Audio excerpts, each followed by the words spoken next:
Hello guys! In this video I'm going to show you how to edit the menu location on the Gaia GPS application.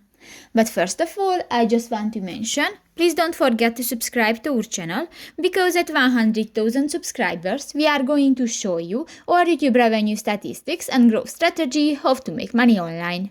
So let's jump into it. First of all, open the application on your device.